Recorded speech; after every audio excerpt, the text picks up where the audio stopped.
IAS institute నిర్వహిస్తున్న all India scholarship exam pass అవ్వండి. 2 years ఫీజులో 50% మాత్రమే పే చేయండి. సరే, ఏడాది పాలనలో భాగంగా డీటెయిల్డ్గా బీఆర్ఎస్ పార్టీ తరఫున 7వ తారీఖు నాడు ఈ ప్రభుత్వ వైఫల్యాలపైన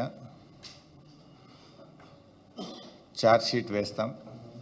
కానీ ఈరోజు ఈ ఏడాది కాలంలో రేవంత్ రెడ్డి యొక్క డబుల్ స్టాండర్డ్స్, రేవంత్ రెడ్డి గారి యొక్క 2 నాల్కల ధోరణి, ప్రతిపక్షంలో ఒక మాట, అధికారంలోకి వచ్చిన తర్వాత ఆయన మాట మార్చిన తీరు కావచ్చు, ఈవెన్ కొన్ని సందర్భాల్లో ముఖ్యమంత్రిగానే ముందొక మాట తర్వాత ఒక మాట, అంటే ముఖ్యమంత్రిగా బాధ్యతలు చేపట్టిన తర్వాత కూడా ఆయన మాట మార్చిన తీరు, ఇట్లా ముఖ్యమంత్రి గారు ఏంటంటే ప్రజలను ఏ రకంగా ఆయన మోసం చేస్తున్నారు, వంచిస్తున్నాడు, ఆయన నైజం అంటే ఉన్నది ఉన్నట్టుగా కుల్లం కుల్లా ప్రజల ముందు ఆయనకు నిజస్వరూపాన్ని బయటపెట్టే ప్రయత్నం చేస్తున్నాం. ఈరోజు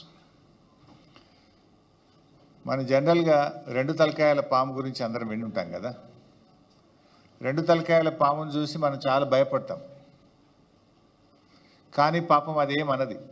2 తలకాయల పాము అది ఏమనదు, అదంత పెద్ద ప్రమాదకరం కాదు. 2 నాల్కల ధోరణి కలిగిన మనుషులు ఉంటారు, 2 నాల్కల మనిషి అంటాం, కానీ దాన్ని మనం పెద్దగా పట్టించుకోం. 2 నాల్కల మనుషుల గురించి పెద్దగా పట్టించుకోం, కానీ వామ్మో అది చాలా ప్రమాదకరం, చాలా ప్రమాదకరం.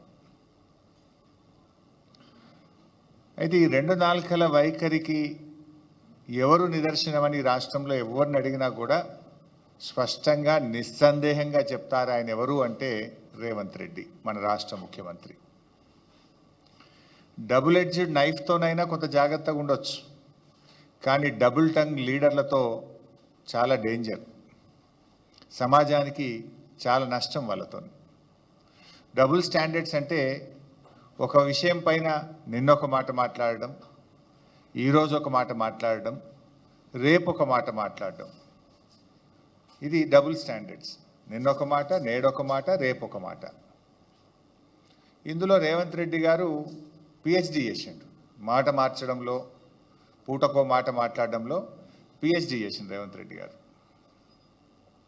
ఉల్టా ఇంకా మళ్ళీ ఆయన్నే అంటాడు, ఇంకోటి దబాయిస్తాడు, ఎవడా అన్నది, ఎవరన్నారు ఆ మాట అని ఉల్టా దబాయించి ముచ్చటగా 3వ స్టాండ్ చెప్పగలిగిన నేర్పరితనం కూడా రేవంత్ రెడ్డి గారిలో ఉంది.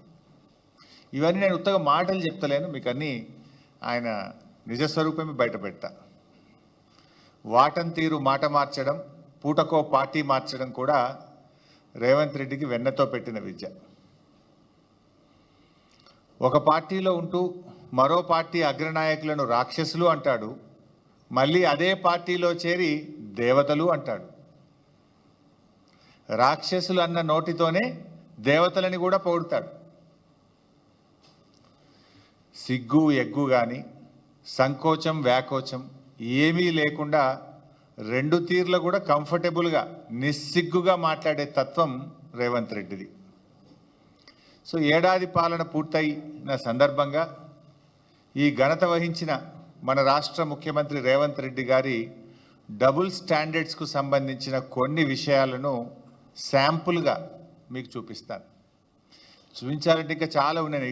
ఇప్పుడే కూర్చుంటే మా లక్ష్మారెడ్డి అని ఒక 10 కొత్త పాయింట్లు చెప్పిండు నాకు. నేను కొన్ని ఇవాళ చూపిద్దాం అనుకున్నా, కానీ గిదున్నది అని కొత్తవి చెప్పిండు ఇప్పుడు నాకు. నిజంగా అన్ని చూపించాలంటే రేపు పొద్దుగాల దాకా చూపించచ్చు రేవంత్ రెడ్డి డబుల్ స్టాండర్డ్స్ మీద. కానీ యనుమల గారి కొన్ని ఆనిముత్యాలు ఇప్పుడు మీ ముందు ప్రదర్శిస్తాను.